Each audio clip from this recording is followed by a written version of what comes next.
The next speakers that we have set up to come on stage, I'm very fond of. Her name is Laurie Finkelstein Reader.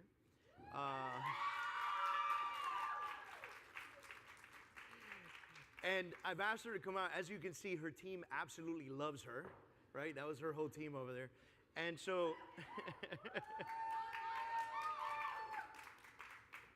I really wanted her to come on stage. I really wanted her to share with you, because this morning we're spending it a lot on leadership. We're spending it with a focus on leadership.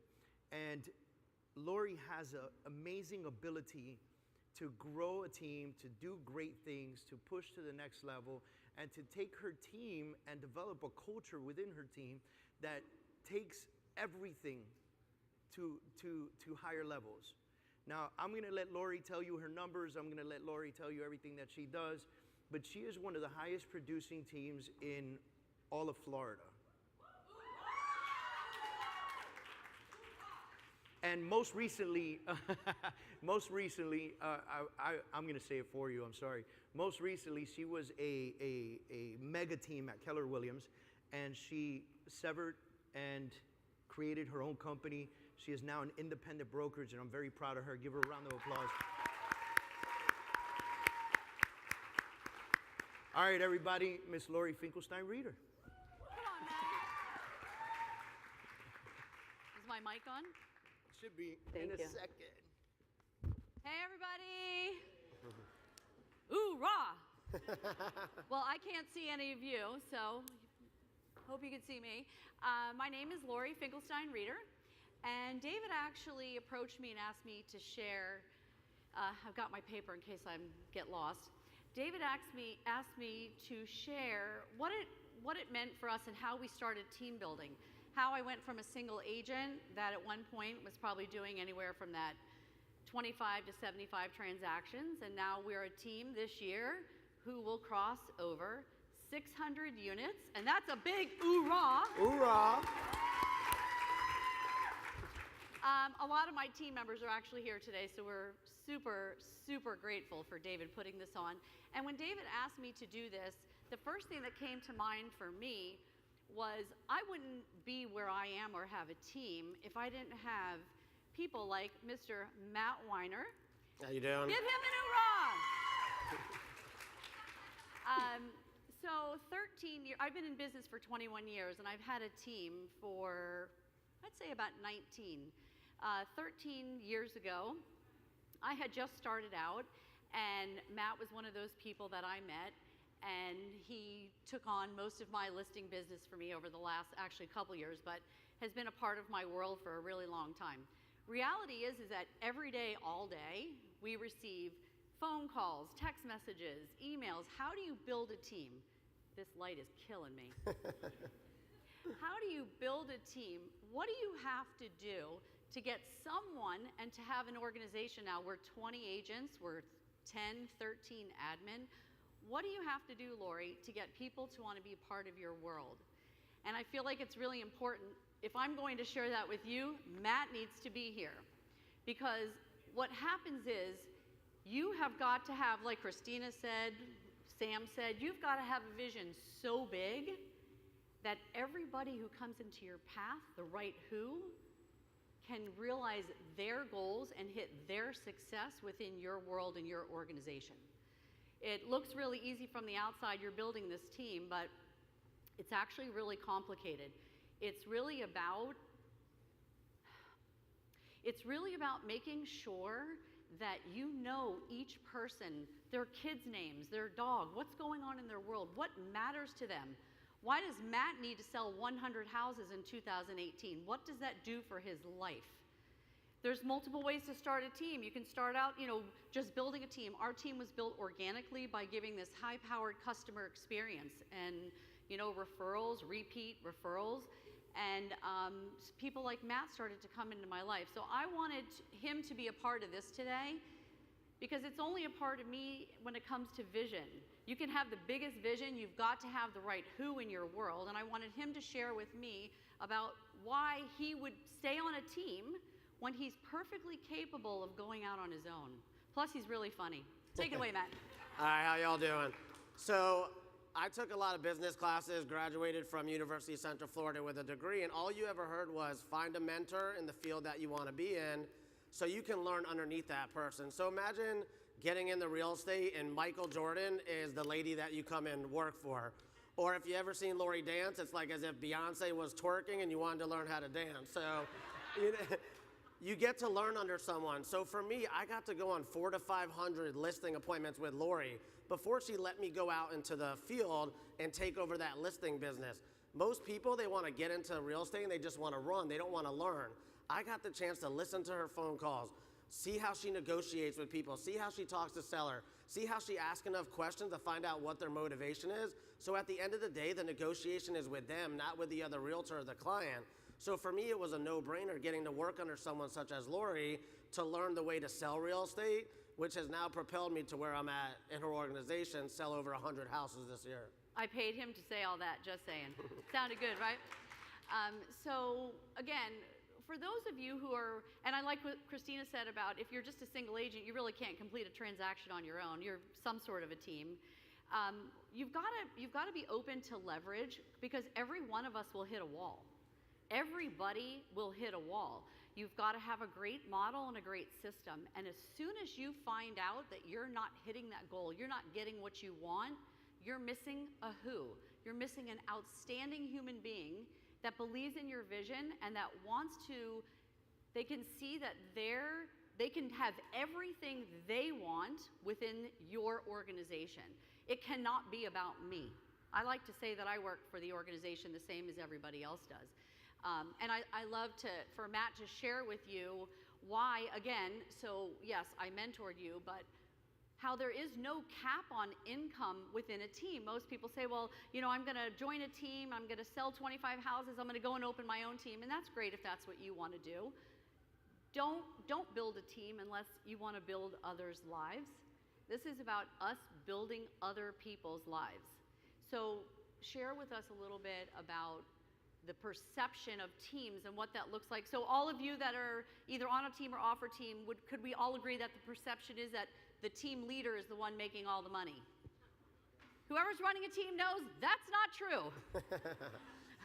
I think it works two sides. So on Laurie's side, a lot of people, they get afraid to start a team because they don't want to train someone, put the time and effort in them, and think they're going to steal their leads, go do it on their own, and just leave them. On my side of the fence, I look at it like the infrastructure's there, the team culture's there. We have a full admin staff. All I need to do is take what I've learned, use the branding that we have, and grow that team. I mean, on our team, you have the option, if you get to a certain level, to grow your own team within a team. So like for me, this year, we'll sell over 100 homes. There's no cap on income. I'll sell over 100 homes. We'll sell 600 total. But there's no cap on my income, even though Laurie's the name, the face. I say to people all the time, they ask me, why don't you go out on your own? I don't care about the recognition as long as when I walk into the bank, they say, Mr. Weiner, how are you doing? Because I'm in there so many times. And that's all I really care about. So for me, I played sports my whole life, as most of you probably did. And I like the atmosphere of being all together. So I don't see myself having to leave anytime because everything I need is right there, being on the team. So are there many people in the room right now that are wanting to build large real estate teams? I mean, can we all agree that that's pretty much the wave of the future, our real estate teams? Who in here, just give me a hoorah or a hand if you've got that in mind that you're going to be doing. Building a real estate team. Love it. I love it. Hoorah. Love it. I love that, David. Hoorah. So it's not complicated, but you've got to be on purpose. You've got to have this really, really, really defined, on-purpose vision. A roadmap, what it looks like in 2 years, 3 years, 5 years, 10 years. And once you've got that roadmap and you find the right people who want to share that vision for you, there actually are no limits. If you're not in business with the right people, that's where it all goes south. We all can get the same models, the same systems. We can all lead generate, do all those types of things. At the end of the day, if there's one thing I learned from Gary Keller, it was your entire organization and your business is going to be based on the who. Who is in your world? everybody you're involved in. And Sam, same thing, what he talked about, how people will elevate you or they will not elevate you. That is so real and so true. When he said, hey, if I came into the office in the morning like a crazy person, now I would just get crazy with him, right? That's what we want. You want to surround yourself with those types of people. Something else that David asked us to talk about was why and how our marketing is working. So who believes in consistency, like on a huge high level? Like, oorah, right? You've got to pick those things that work for you. And I'm all about leading with revenue. I am not about going and borrowing tons of money to hope that you make money. It's super slow and steady wins the race. I'm known for my bus bench marketing. I started with one bus bench 19 years ago, and only when I could afford one after the other, after the other, after the other, is when that grew for us. So marketing, at the end of the day, and for us as real estate agents, why realtors are not winning with it is because they're not consistent. If you're gonna do your postcard mailing, if you're gonna do calling, I say pick something you love so that you'll continue to do it, right? So when it comes to our marketing and on our team, we launched an open house system. This is something every single person in this room can do when they leave here today if you choose. And when we do any types of speaking engagements, it's all about, hey, can you leave with one nugget that you can walk out those back doors, implement, and put money in your pocket? Hold on, I need some water. Open house system, about 3 years ago. We were at a conference and we saw these agents and they're just making a fortune on open house. Now we had always done open house, but never on purpose and never with a system. So about 3 years ago, would you say it's been 3 years now? Yeah. We decided that every single weekend, without fail, except on a high holiday, they were going to see the Laurie Reader real estate team out in force. That meant 8 open houses, 9 open houses, 10. That meant 150 signs out on the ground. That's 150 bus benches on the weekend, everybody. It's great branding, great advertising. Now the community and the consumer, they literally expect our open houses. If they don't see them, they will call our offices. They'll ask our agents, hey, where's your next open house? We've got agents calling, looking for our open houses. So we win with marketing simply based, not because we're better, we're just consistent. It is the language of the real estate team that you want to build. You all have to think the same. You have to have one common goal. You want to talk about how we're all driving at that big goal of closing 750 units this year? Yeah, so we meet roughly around September and we go over our planning for the following year. We base our goal based on what each individual person is committed to, and then we make that number up based off of that. So on our team, everybody looks at it not as like it's friendly competition, but we look at it as we're all trying to achieve the same goal at the end of the day. So we have a lot of like inner competitions with each other, but at the same time, we're helping each other stay motivated so that we can reach our goals as a team. A lot of people, they have teams and they don't look at each individual as they're contributing to what that end result is. They just have a bunch of people that work underneath them. They don't treat it like a family because at the end of the day, you're there every single day. It's a family for us.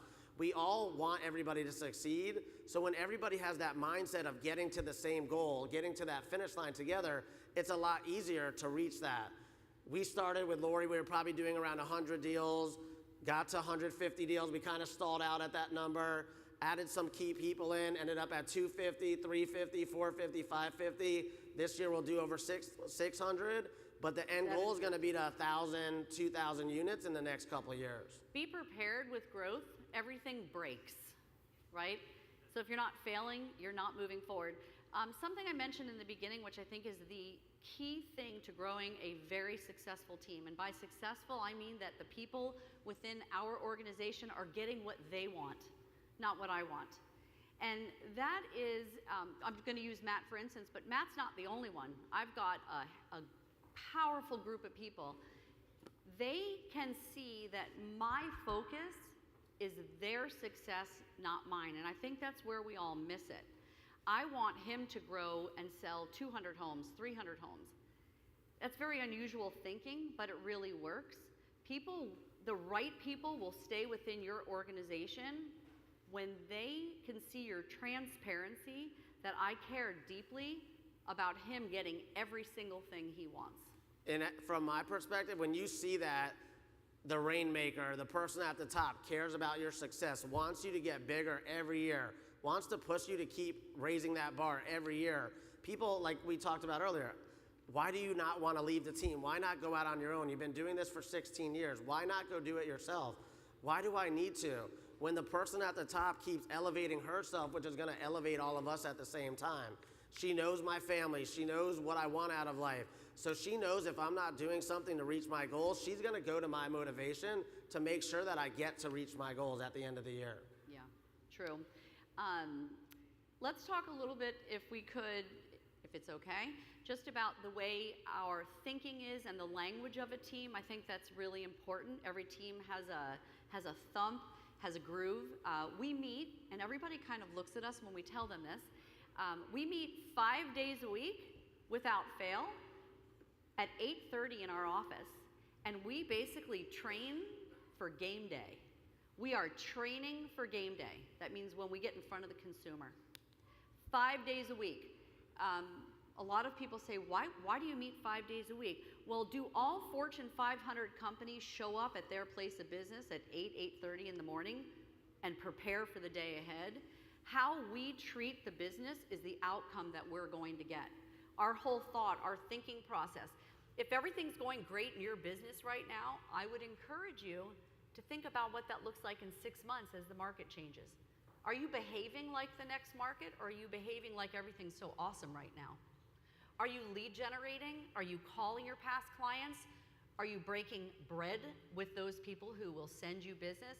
And are you asking yourself every day, are my behaviors indicative of a sustainable, predictable business? We want our agents, and there's many of them sitting here today, I want them to know they're already in dialogue with people that they're going to do deals with in January, February, March. We've got to change our thinking as an industry.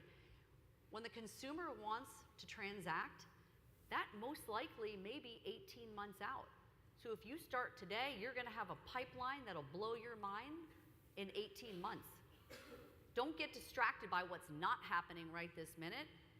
Be focused, be hyper-focused on what you want to happen down the road. This is where Matt is just critical for me. People say, oh my gosh, you've got these great couple agents that do 100 deals, and I say, that's awesome. That's not what I'm focused on. It's the people in my world. It's the mindset he brings when he walks in the door. It's some of our other super successful agents that get up and teach our agents. They elevate us. They make us better. I promise you, we are living proof that when you surround yourself with the right people that want to oorah with you, you can't do anything but lose. It's almost impossible. Absolutely. True? Negative? Absolutely. Mindset, as like Sam talked about, they just talked about on stage, is huge.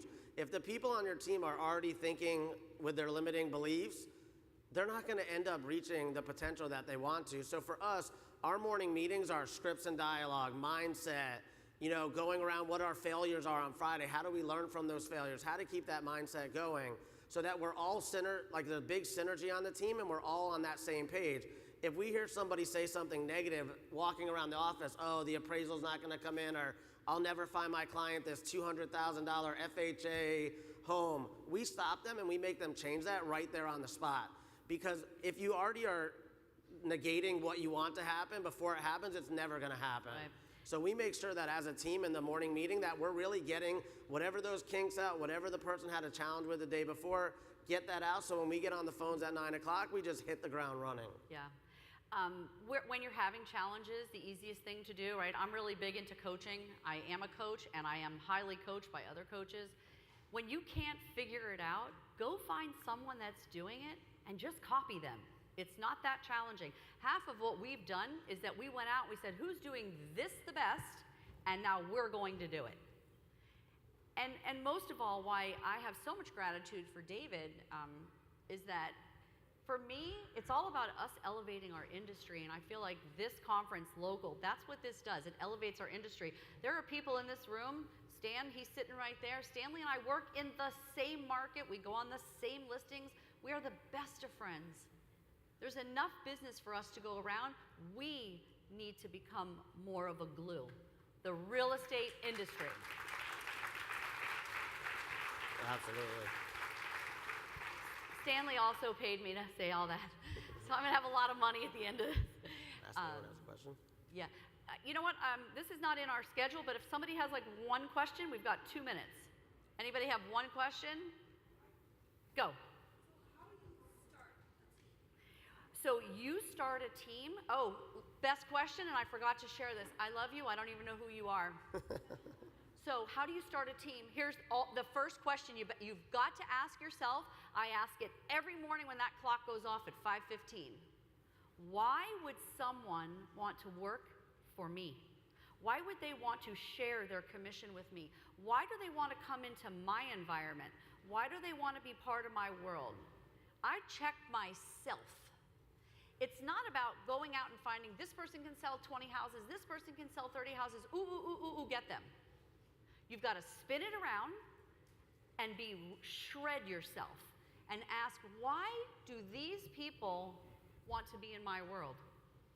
And what am I going to do every day, all day, to make their world better? You start by asking if you've got a value proposition that people will line up at your door to break it down to get in. It's value proposition. Why do they want to be with me? What am I going to do to elevate their world? It's called success through others. We say success with and through others, never around them. So I hope all of you ask yourselves that question, because regardless, it can pertain to anybody in our world. So even though we've been together 13 years, if you think I'm taking that for granted and I'm not asking myself every morning, how am I going to elevate Matt's life? Why does he want to be in my world? You have to be real with yourself. Perfect, we're being real at the Real Talk Conference. You guys, you're awesome. Thank you for allowing us to share with you. Awesome. Thank you.